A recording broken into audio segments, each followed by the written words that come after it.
I hate to admit this, but realtors have a horrible reputation. They're one of the most least trusted professions in the entire country. They're compared to used car salesmen, they're compared to politicians, they're compared to lawyers. People just don't trust them. In fact, 25% of people say they trust a realtor. So I'm gonna be talking to you about the different types of realtors you need to look out for when you are looking to buy a home. And be sure to stay tuned until the end because I will give you the profile of what you should look for in a real estate agent in the Lansing, Michigan area. So let's get started with this next episode of Lansing, Michigan Life right now.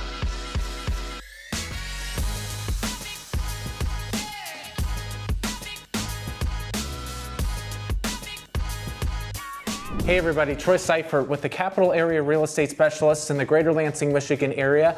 I'm a top producing real estate agent in the Greater Lansing, Michigan area, and I get phone calls all the time from people who are just like you watching this channel, people who are looking to move to the Greater Lansing, Michigan area. So whether you're looking to move here in 9 days, 90 days, 9 months from now, whatever time that might be, I would love to be able to speak with you. Feel free to contact me in the information below. It's in the description below. Call me, text me, email me, or schedule a Zoom call with me. I would love to be able to talk with you face-to-face about your goals. Also, if you could please like this video if you like the content that you hear, and subscribe to my channel. That way you can be notified when a brand new episode of Lansing, Michigan Life goes live. And my real estate channel is one of the largest YouTube channels in the Greater Lansing, Michigan area. And my channel has the most info about anything you would want to know about the Greater Lansing, Michigan area, all the different suburbs, pros and cons, vlog tours, map tours. If you want to search for anything about Greater Lansing and you have questions on it, feel free to browse my channel. I probably have a video on it. Okay, so let's get started with this episode about real estate agents, which is my profession. And I want to do this video to kind of give you an idea of what type of real estate agents you should be looking at when you are looking to buy a home. And the first thing I want to start out with though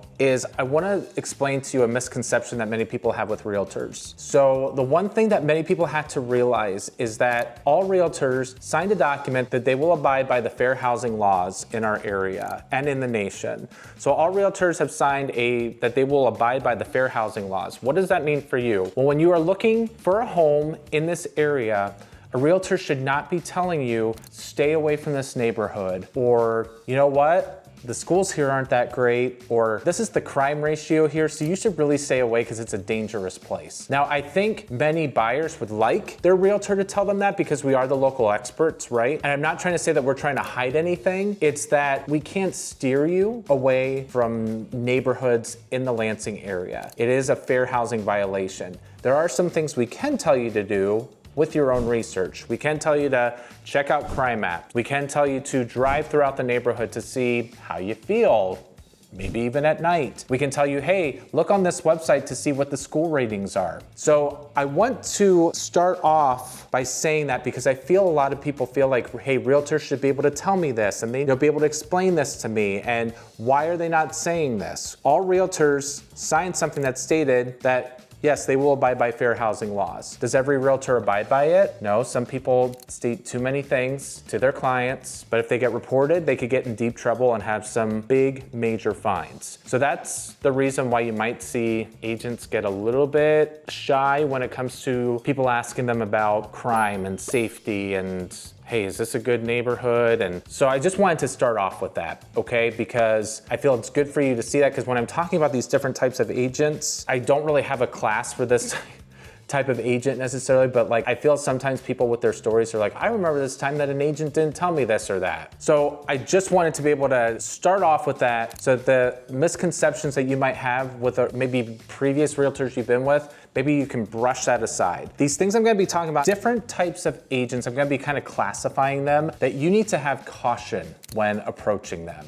Okay? I'm not saying that all agents are necessarily bad. Okay, there are some good agents. Not all agents are created equal, but you just need to be able to trust your gut, be able to research things a little bit more thoroughly, and not just settle for the first thing that you potentially see. That is kind of my little spiel here before I get into these. So my first type of agent that you need to take caution with is what I would like to classify as the internet agent. Why are you calling it the internet agent? Well, I can't necessarily call it like a certain lead source. I can't call them like the Zillow agent or the realtor.com agent, because on the internet, what you have to be cautious about with agents is that you don't know this person. So you go on Zillow, and you decide to, hey, I want to reach out to an agent to help show me a home. Sometimes you assume that it's the list agent, but really you're getting a hold of somebody who has paid thousands of dollars for leads. They kind of have been vetted through Realtor.com or Zillow, but it's not like they ask them what their previous sales are or what their experience is. They just want their money.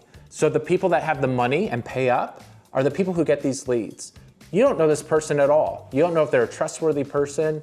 So you definitely need to do your research when finding somebody on the internet. The other thing I want to tell you too with an internet agent is with reviews. Because what I find is that a lot of people, they Google, right? And what they want to say is realtors in Lansing, Michigan. When you Google that, you are going to see 2 or 3 agents that are going to show up right at the top, and they're a Google verified business page. I'm not saying that anybody who is at the top of that page, I'm not saying that they're bad, but you need to be cautious because the person with the most reviews or the team with the most reviews, it doesn't necessarily mean that they're the best type of agent. Some of these people, what they have done, and I've seen it happen, is they have stated maybe on their Facebook marketing page or through an email, they say, hey, leave a review for us and we'll enter you in a drawing, or we will give you something if you put a review in. They incentivize people to put a review. So you see all these 5-star reviews, you're like, man, they have all this stuff happening. Well, no, they're just really good at marketing themselves and letting people know, hey, leave a review, because they know that people check out reviews. But it doesn't necessarily mean that the person who's at the very,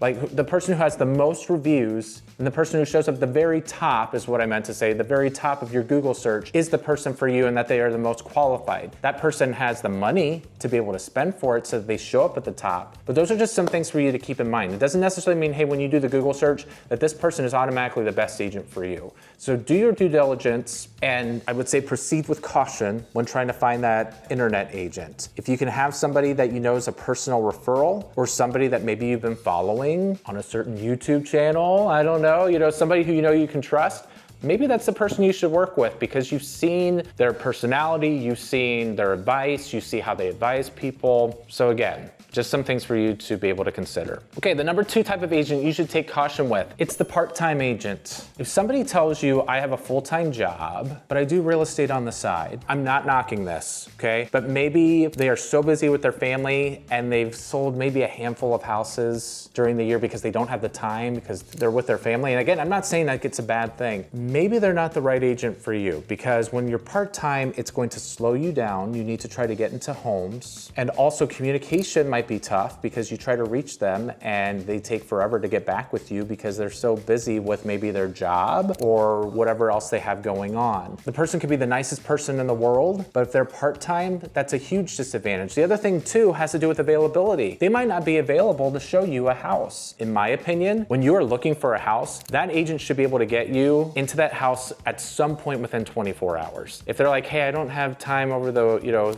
3 or 4 days, that's not normal. Also, if they say, hey, I'm on vacation, but I have no one to cover me, they need to find somebody to cover for them. And also, if you're working with an agent, don't reach out to the list agent and be like, hey, can you show up for me because my agent's out of town? Because they're not gonna like that very much. Okay, so just be cautious with the part-time agent. Be sure that they're getting you into things, that they're communicating with you, that they're being responsive, because those are qualities that you need to have in an agent, okay? Number 3 type of agent you should take caution with is the newbie agent, okay? When I first started in real estate, I had a great year my first year. I sold close to 30 homes for a first-year agent. Like, that was great. Okay, and I'm glad that they took the risk to be able to work with me and that they said, hey, we trust you, we want to be able to work with you. Okay, so everyone has to start somewhere. But also, it was my full-time gig. I had sales experience, but this really isn't a sales job, and I'll explain that later.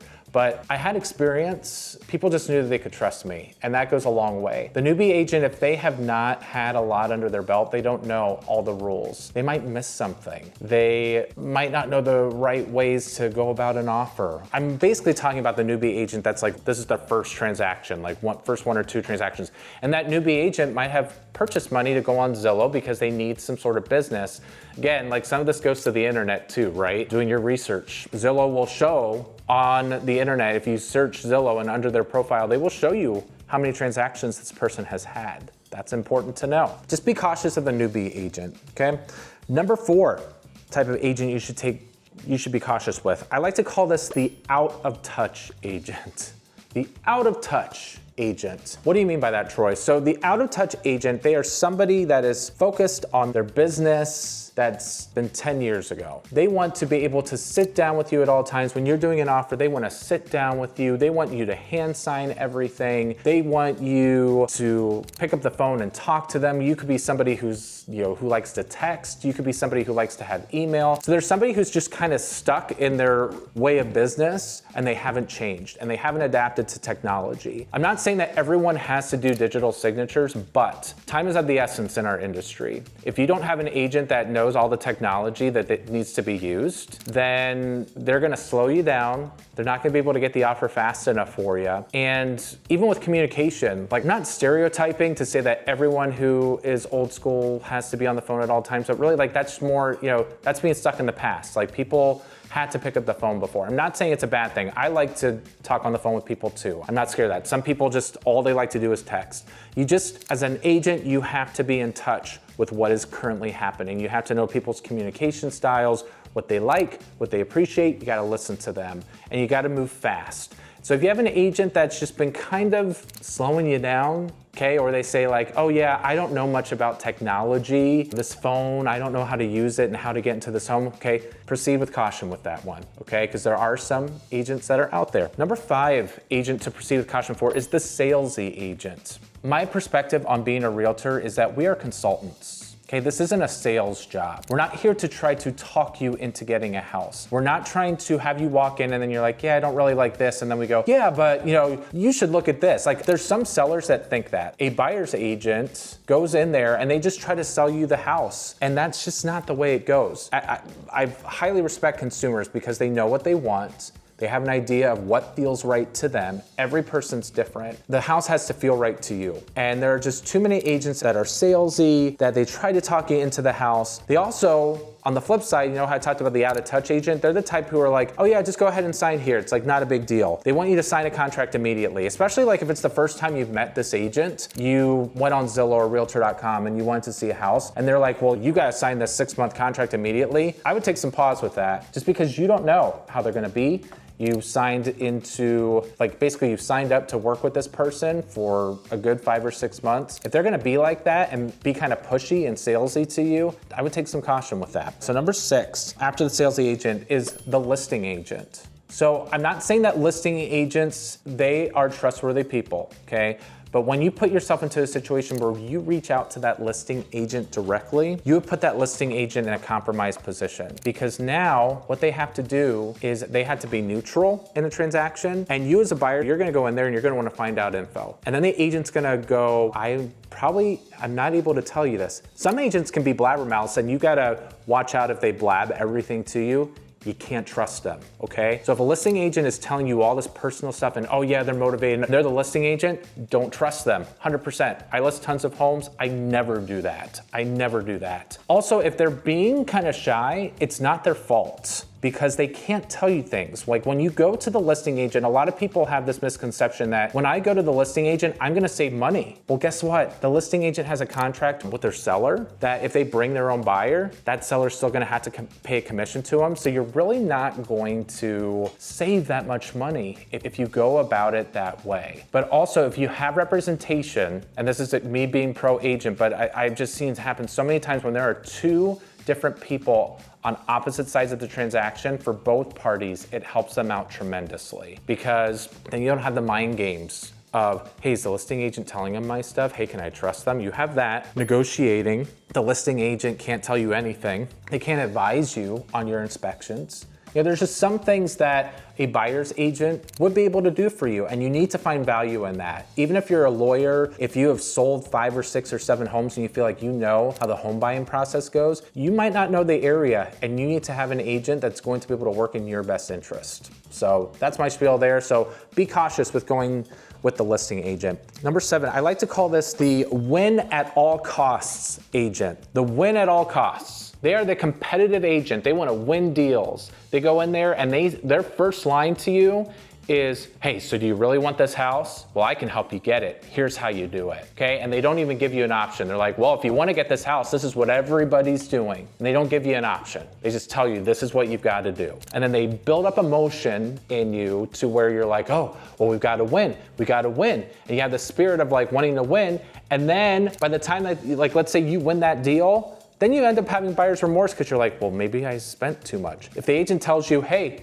you got to waive inspections. Hey, you got to do a full appraisal guarantee. Hey, you got to do this, you got to do that. This is what you have to do. I would just proceed with caution. I mean, now I have had it happen with my clients, and it was actually a client that watched this channel that reached out to me, and I helped them win a deal, but I gave them options. And we were super aggressive with our offer, but I said to them, guys, like, we had a week to be able to think through it. And I said, guys, this is what we should do to try to get the offer. This is what I would highly advise doing. And so then they decided to potentially go with one of the options. I listened to them. We got the offer accepted. They're in their house. They're extremely happy, and they're not feeling like, oh, we got to try to win. We got to try to do this. That's a very unhealthy place to be in. And if you have an agent that's doing that, they're obsessed with money, the transaction, like them getting paid. So be very cautious when it comes to that. Okay. Number 8, the last agent to be, skeptical of would be what I would call the cryptic agent. The cryptic agent. So what do you mean by this, Troy? So, I talked with you about fair housing earlier. I'm not including fair housing in this because sometimes people can be like, is he trying to hide something from me?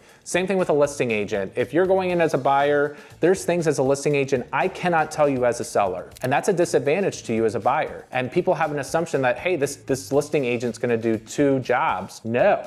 Like, that's not the way that it works. I mean, they'll help get it across the finish line, but they can't give you any advice like a buyer's agent would. So the cryptic agent, what I mean by this is that they're the type of agent that they won't tell you anything about the costs involved. They'll just be like, hey, I'm gonna open the door, I'm gonna get you in the house. What do you think? You wanna write an offer? Okay, I'll go ahead and get it going. And like, they won't explain to you what you're signing. Like, they won't be like, hey, I'm gonna send some documents for you to sign. I need you to sign that before I can. Some of you might be laughing about this because you're like, I would never choose an agent like this. Well, guess what? Like, there are some agents out there that do this and people work with them. They're also the type of agent that might not give you any advice. They kind of are just there to get a paycheck, but they're not saying anything to you. As a buyer, you wanna know how much your costs are gonna be. You wanna know what the steps are. You wanna know what is coming up. And they do the bare minimum. They kind of give us a bad name because they make it seem like agents don't do anything. So beware, if you have an agent that walks through and they don't start looking at problems in the house and they don't kind of tell you about the process ahead of time.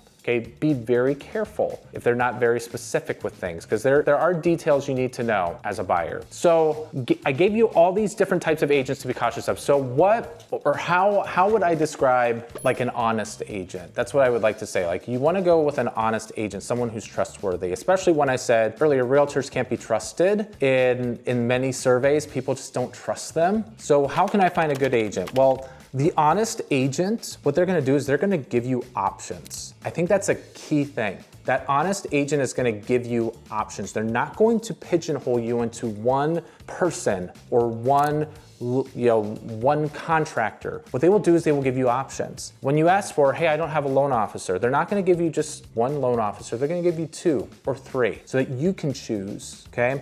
When there's a list of inspectors, or when it's time for inspections, they're gonna give you a list of inspectors. They're not just gonna give you one person that they work with and be like, oh yeah, this is who I always use, okay? Because again, like, you need to have options. You can't just feel like you're being forced into something. That's not healthy. They also, though, meet with you. They find out your goals. They find out where you wanna be. They do what's known as a CMA, where they kind of find out for your goals, like, is this house worth it or not? Is this a wise investment? Is it not? Am I paying too much? There's some people, some agents that do not do a comparative market analysis where they take the comps. I always do that. Like, it's something that I want people to know. Like, I don't want them to feel like they overpaid for something. They also ask you the right questions. They say to you, like, what are you most comfortable with? When they give you the options, like, hey, we could write the offer this way. We could do this, we could do this, we could do this. I always do that with my offers with people. I tell them, these are some things that people do. What would you like to do? What are you most comfortable with?